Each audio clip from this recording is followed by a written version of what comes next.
Accident ആണെന്ന് കണ്ടപ്പോൾ പെട്ടെന്ന് ഒരു പരിഭ്രാന്തി ഉണ്ടായി, ഒരു പേടിയുണ്ടായി, വണ്ടി വിട്ടുപോയി എന്നാണ്. അത് ഏതായാലും ഒട്ടും മാറ്റിവെക്കാവുന്നൊരു കുറ്റമല്ല എങ്കിൽ പോലും ഇതുവരെയുള്ള കാര്യങ്ങളെടുത്ത് നോക്കിയാൽ പോലീസിനും മനസ്സിലായിട്ടുള്ളത് അല്പം ന്യായം മണിയമ്പിള്ള രാജുവിൻ്റെ ഭാഗത്തുണ്ട് എന്ന് തന്നെയാണോ ഡാൻ? മറ്റ് അസ്വാഭാവികതകളൊന്നും ഇല്ല എന്നതാണ് ഇതിൻ്റെ അകത്തൊരു വാസ്തവം. അതായത് ഇതിൽ ഇങ്ങനെ ഒരു വാർത്താ പ്രാധാന്യം നേടുന്ന തരത്തിലേക്ക് കാര്യം എത്തിയത് മണിയമ്പിള്ള രാജു അദ്ദേഹം അപ്പോൾ വാഹനം നിർത്താതെ പോയി എന്നതാണ് അദ്ദേഹത്തിൻ്റെ ഭാഗത്തുനിന്ന് വന്നിരിക്കുന്ന ഒരു പ്രധാനപ്പെട്ട വീഴ്ച. കാരണം നിയമപരമായി വാഹനം ഈ പുറത്തേക്ക് ഇറങ്ങുന്നത്, അതായത് വഴുതക്കാട് ഭാഗത്ത് നിന്ന് ജവഹർനഗർ ഭാഗത്തേക്ക് പോയിരിക്കുന്നത്, അതിനുവേണ്ടി വാഹനം പുറത്തേക്ക് ഇറക്കിയത് ഡിം ലൈറ്റ് ഇട്ടുകൊണ്ട് തന്നെയാണ്. അത് കൃത്യമായി അത് മറ്റ് വാഹനങ്ങൾക്ക് അദ്ദേഹത്തിൻ്റെ വാഹനം കടന്നു വരുന്നത് കാണാവുന്ന തരത്തിൽ അവിടെ കൃത്യമായ സിഗ്നലുകളൊക്കെ ഉണ്ടായിരുന്നു.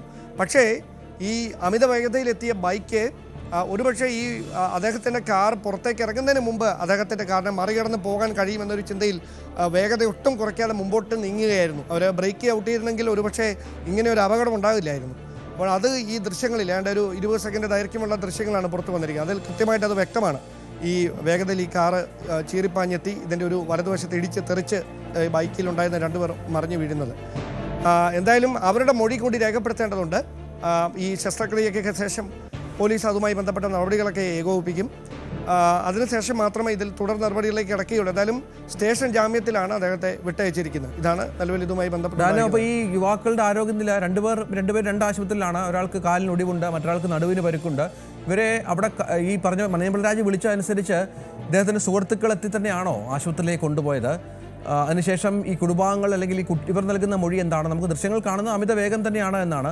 ഇവരെന്തെങ്കിലും ഇവരുടെ മൊഴി എടുക്കാനോ മറ്റോ പോലീസ് തയ്യാറായിട്ടുണ്ടോ? തീർച്ചയായിട്ടും. അതായത് പ്രാഥമികമായ വിവരശേഖരണം മാത്രമാണ് നടന്നിരിക്കുന്നത്. കാരണം ഇവരെ ഈ ഇത്രയും പരിക്കേറ്റ ഒരു സാഹചര്യത്തിലായതിനാൽ കൂടുതൽ കാര്യങ്ങൾ ചോദിച്ചറിയാൻ കഴിഞ്ഞിരുന്നില്ല. ആ മൊഴിയെടുക്കലൊക്കെ ഇവരുടെ ഈ ആരോഗ്യനില ഒരു തൃപ്തികരമായതിനു ശേഷം അത്തരം നടപടികളിലേക്ക് കടക്കും. ഒരാൾ കിംസ് ആശുപത്രിയിലും മറ്റൊരാൾ SP ഫോർട്ട് ആശുപത്രിയിലുമാണ് ഇപ്പോൾ ചികിത്സ തേടിയിരിക്കുന്നത്. 2 പേർക്കും ശസ്ത്രക്രിയ ആവശ്യമായിട്ടുള്ള സാഹചര്യമാണ്. ഒരാളെ ശസ്ത്രക്രിയയ്ക്ക് പ്രവേശിപ്പിച്ചിരിക്കുന്നത് നടന്നുകൊണ്ടിരിക്കുകയാണെന്നാണ് അല്പസമയം മുമ്പ് അവരുടെ സുഹൃത്തുക്കൾ നമുക്ക് നൽകിയിരിക്കുന്ന വിവരം. ഈ നിവേദിത് കൃഷ്ണ, സൂരജ്, ഇങ്ങനെ 2 പേർക്കാണ് പരിക്കേറ്റിരിക്കുന്നത്. ഇതിൽ നടുവിനും അതോടൊപ്പം കഴുത്തിനുമാണ് ഒരാൾക്ക് പരിക്ക്. അത് അല്പം സാരമുള്ള പരിക്കുകളാണ്. അതുകൊണ്ടാണ് അദ്ദേഹത്തെയും അവിടെ ശസ്ത്രക്രിയയ്ക്ക് വിധേയമാക്കുന്നത്. എന്തായാലും അടിയന്തര നടപടികളാണ് ഇതുമായി ബന്ധപ്പെട്ട് സ്വീകരിച്ചിരിക്കുന്നത്. ഉടൻ തന്നെ അവരെ ആശുപത്രിയിൽ എത്തിക്കാൻ കഴിഞ്ഞിരുന്നു. കാരണം 9:30 ആയതുകൊണ്ടും ആ സമയത്ത് തിരക്കുണ്ടായിരുന്നു. പെട്ടെന്ന് അപകടം ഉണ്ടായ ഉടനെ ആളുകൾ അവിടെ ഓടിക്കൂടി. അങ്ങനെ പെട്ടെന്ന് അവരെ ആശുപത്രികളിലേക്ക് എത്തിക്കുകയായിരുന്നു. ആരോഗ്യനില അവർ വീണ്ടെടുത്തതിന് ശേഷം പോലീസ് എത്തി വിശദമായ മൊഴി രേഖപ്പെടുത്തും. അതിനുശേഷമായിരിക്കും തുടർ നടപടികളിലേക്ക് കടക്കുക. നമുക്ക് ദൃശ്യങ്ങൾ ഒന്നുകൂടി കാണാം.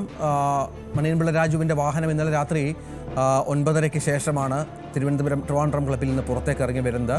വണ്ടി കുറച്ച് മുമ്പോട്ട് വന്നു. 1-2 വണ്ടികൾ കടന്നു പോകുന്നത് കാണാം.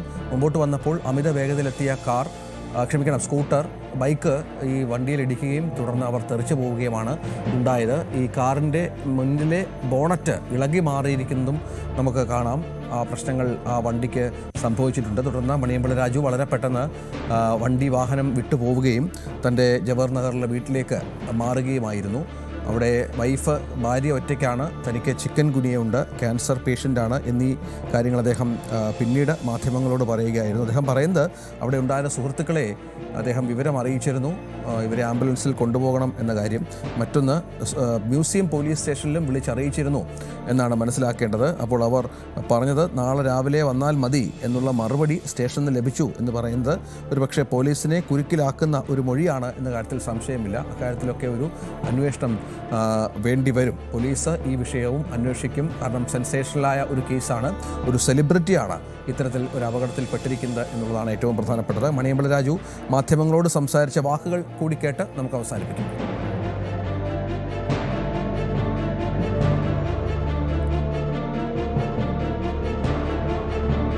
ഞാൻ ഇടിച്ചിട്ട് അങ്ങനെ നിർത്താതെ പോകുന്നതല്ല. എൻ്റെ വണ്ടിയിൽ വന്ന് ഇടിക്കുകയായിരുന്നു. സ്പീഡിൽ വന്നിട്ട് ഞാൻ ട്രിവാൻഡ്രം ക്ലബ്ബിൻ്റെ മുമ്പിൽ നിന്ന് ക്രോസ് ചെയ്യാൻ പതുക്കെയല്ലേ പറ്റുള്ളൂ. അത് നിങ്ങൾക്ക് CCTV കാണാം. ഞാൻ ക്രോസ് ചെയ്ത് ഇവർ എന്തോ ശബ്ദം കേട്ട് ഇവർ താഴെ വീഴുന്നുണ്ടപ്പോൾ ആക്സിഡൻ്റ് മനസ്സിലായി. അപ്പോൾ തന്നെ ഞാൻ പെർപ്ലസ്ഡായി. ഉടനെ തന്നെ ഞാൻ സുബ്രഹ്മണ്യ ഹാളിൽ നിന്ന് ഫ്രണ്ട്സിനെ വിളിച്ച് പറഞ്ഞു ഒരു ആക്സിഡൻറ്റ് നടന്നിട്ട് പെട്ടെന്ന് ആംബുലൻസ് എന്തെങ്കിലും അറേഞ്ച് ചെയ്യണം, എനിക്ക് ഇറങ്ങാൻ വയ്യാന്ന് പറഞ്ഞു. അങ്ങനെ ഞാൻ പോയി സ്റ്റേഷനിൽ വിളിച്ച് പറഞ്ഞു രാവിലെ എത്തിക്കൊള്ളാം എന്ന് പറഞ്ഞു. വയ്യാത്ത ആളാണ്, ഒറ്റയ്ക്ക് ഞാനാണ് ഓടിച്ചത്. എന്നെ കൊണ്ട് വയ്യ. ഞാനൊരു ക്യാൻസർ പേഷ്യൻ്റ്. ഇപ്പോൾ ചിക്കൻ കുനിയെ അടിച്ചാൽ നിൽക്കുന്നത്. നിങ്ങൾക്ക് പകരില്ല, പേടിക്കണ്ട. കൊതു അടിച്ചാലേ പരത്തുള്ളൂ. അങ്ങനെ വയ്യാതെ നിൽക്കുന്നതാണ്. വീട്ടിൽ വൈഫ് ഒറ്റയ്ക്കുള്ളൂ. അതുകൊണ്ട് പോയതാണ്. അത് എൻ്റെ പേരിലൊരു തെറ്റായിരിക്കും. അത് വിളിച്ചറിയിച്ചു. കൂടുതൽ വാർത്തകൾക്ക് news 18 Keralam YouTube channel subscribe ചെയ്യുക.